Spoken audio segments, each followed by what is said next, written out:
Nestled in the remote highlands of Scotland, a small village named Eldermere was shrouded in mystery. Its quaint cottages and cobblestone streets painted a picture of serenity, but whispers of strange happenings had kept outsiders at bay for decades. No one knew the exact reason, but visitors who entered Eldermere often left unsettled, their stories filled with contradictions and inexplicable gaps in memory. For decades, these tales had been dismissed as folklore, until now. A team of 4 men was sent to investigate. The men of the mission leading the team was Daniel Hargrove, a seasoned journalist with a reputation for uncovering hidden truths. With him was Professor Julian Warren, a historian whose expertise lay in unraveling ancient mysteries. Alan Royce, a practical and skeptical investigator, had been brought in for his analytical skills. Finally, there was Nate Crawford, a rugged outdoorsman familiar with the harsh terrain and a former soldier. "I've read every account about this place," Daniel said as they approached the outskirts of Eldermere. "Disappearing villagers, ghostly apparitions, time lapses. It's hard to separate fact from fiction." Julian adjusted his glasses. "Folklore often has roots in truth. Our task is to find those roots." "Let's just hope those roots don't bite," Alan quipped, his sarcasm masking unease. Entering Eldermere. The village seemed untouched by time. Moss-covered roofs, gardens overgrown with wildflowers, and stone walls weathered by centuries gave it an eerie charm. Yet there was no sign of life, no people, no animals, not even the sound of insects. "Where is everyone?" Nate asked, scanning the empty streets. "It's as if they vanished," Julian murmured, jotting notes in his leather-bound journal. They set up a base camp in what appeared to be an old inn. Dust-covered furniture and an abandoned hearth suggested the building hadn't been used in years. Still, it felt oddly warm, as if the villagers had only just left. "We'll split up," Daniel said. "Cover more ground. Nate and I will check the northern sector. Julian and Alan take the southern end. We meet back here at dusk." The northern sector. Daniel and Nate explored the village's northern edge, where the landscape gave way to dense forests. They found peculiar carvings etched into the trees, symbols that neither recognized. "What do you make of these?" Daniel asked, running his fingers over one of the symbols. Nate frowned. "Looks like some kind of ancient script, but it's not Celtic or Norse. Too precise for random carvings, though." As they ventured deeper, they came across a stone well, its opening sealed with an iron grate. Scratched into the stone were the words, "Do not open." "Charming," Nate said dryly. "Let's leave it alone for now," Daniel suggested, though his curiosity burned. The southern sector. Meanwhile, Julian and Alan explored the southern sector, where they stumbled upon an old chapel. Its stained glass windows were intact, but inside the altar was covered in blackened wax, as if from countless extinguished candles. "This is strange," Julian said, examining a rusted chalice. "Everything here is strange," Alan replied, peering at a weathered book left open on a pew. The text was indecipherable, but the illustrations, a man surrounded by shadowy figures, made his skin crawl. They heard a faint rustling and turned to see a figure darting out of sight. "Did you see that?" Alan asked. Julian nodded, his face pale. "We're not alone."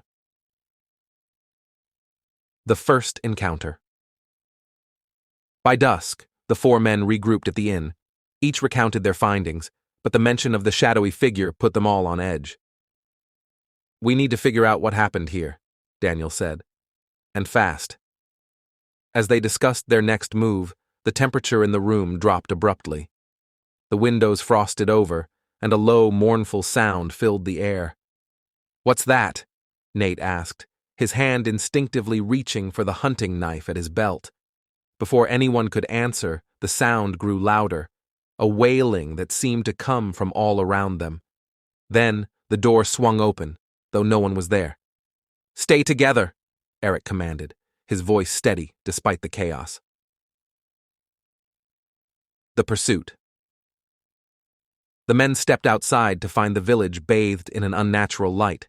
Shadows danced across the walls, though there was no apparent source. "There!" Alan shouted, pointing at a figure standing at the edge of the village square. The figure was cloaked, its face obscured.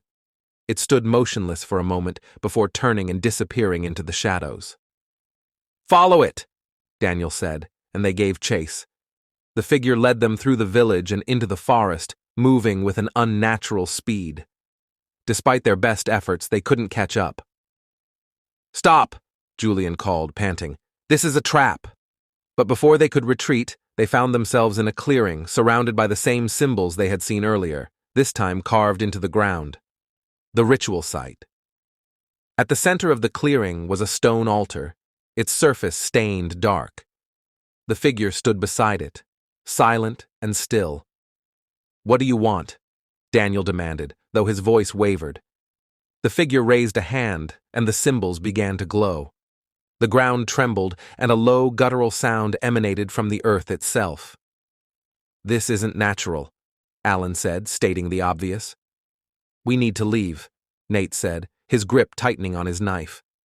But as they turned to flee, the trees closed in around them, their branches intertwining like a living cage. The revelation. The figure spoke at last, its voice hollow and echoing. "You should not have come here." "What happened to the villagers?"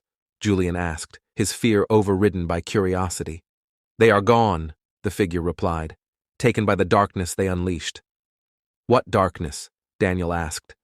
The figure gestured to the symbols. "This land was cursed long ago. A ritual meant to summon power instead brought ruin. The villagers sought to contain it, but they failed. Now it waits for more." "More what?" Alan asked, though he dreaded the answer. "More souls," the figure said. The final stand. The glowing symbols flared, and shadowy forms began to rise from the ground. The men could feel an oppressive weight pressing down on them, sapping their strength.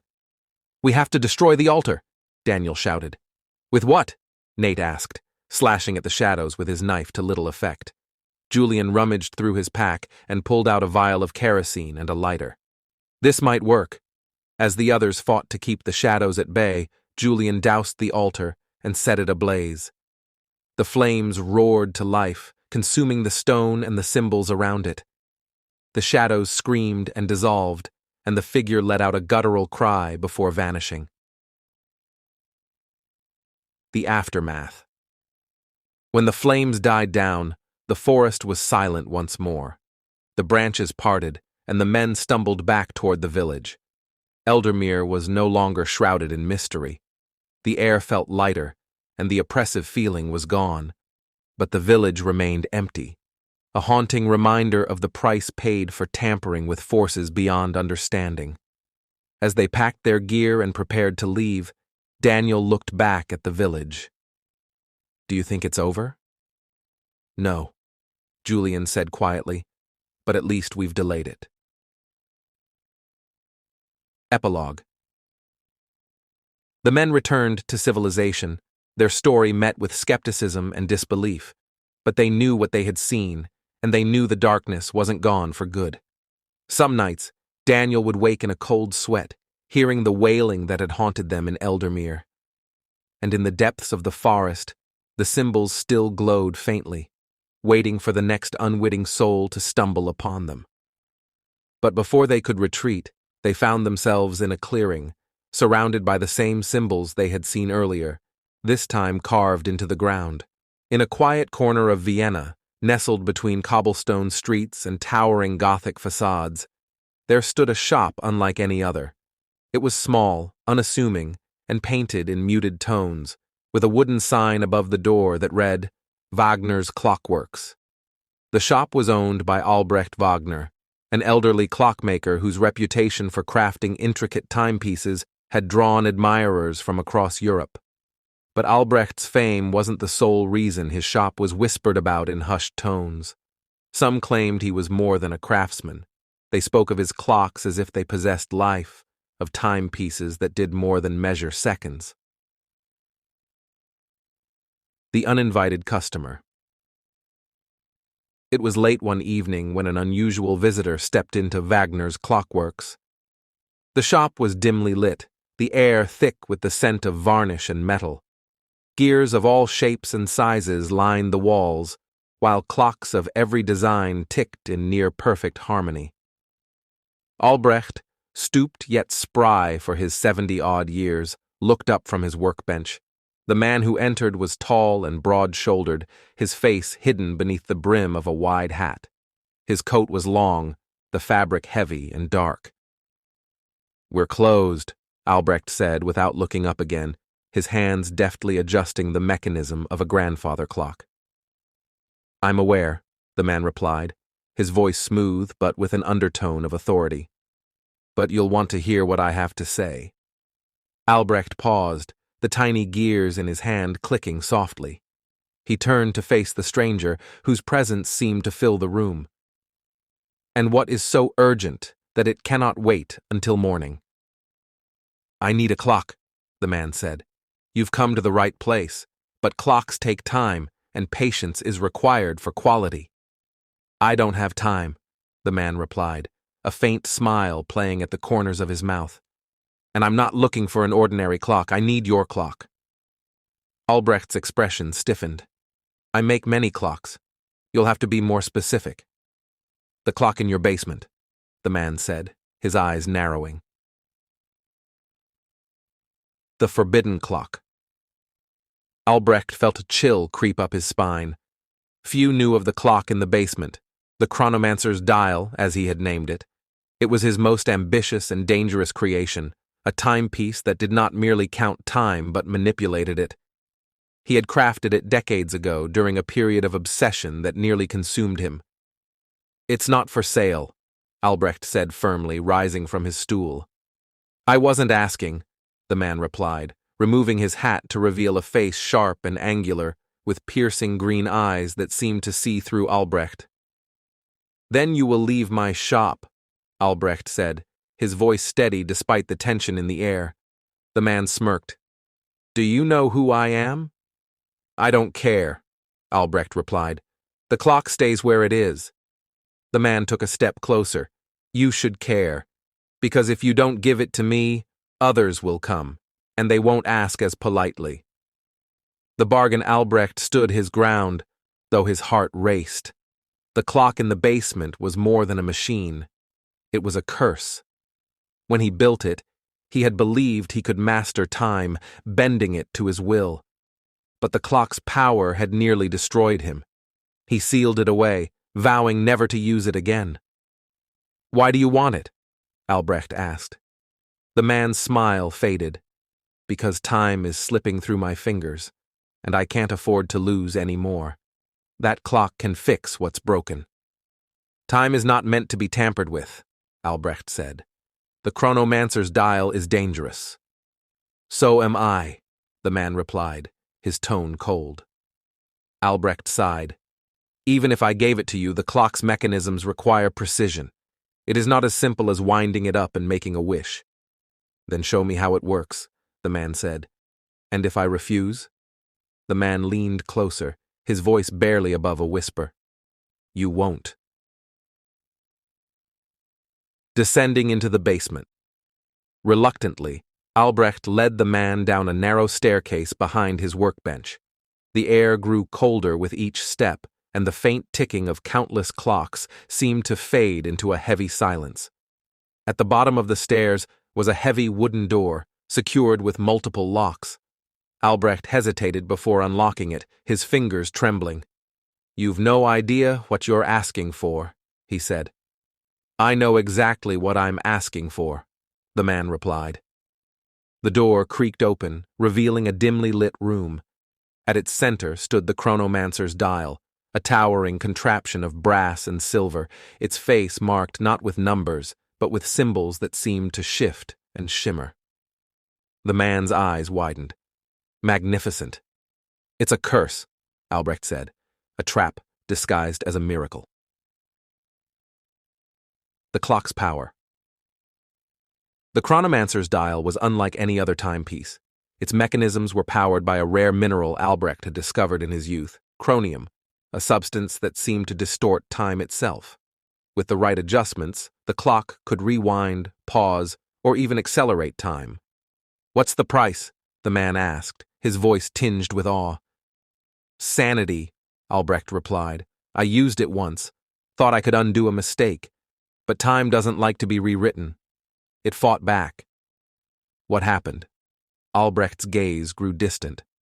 "I lost days, weeks, entire years. Memories became fragmented. Friends forgot me. It was as if the clock erased me from time itself."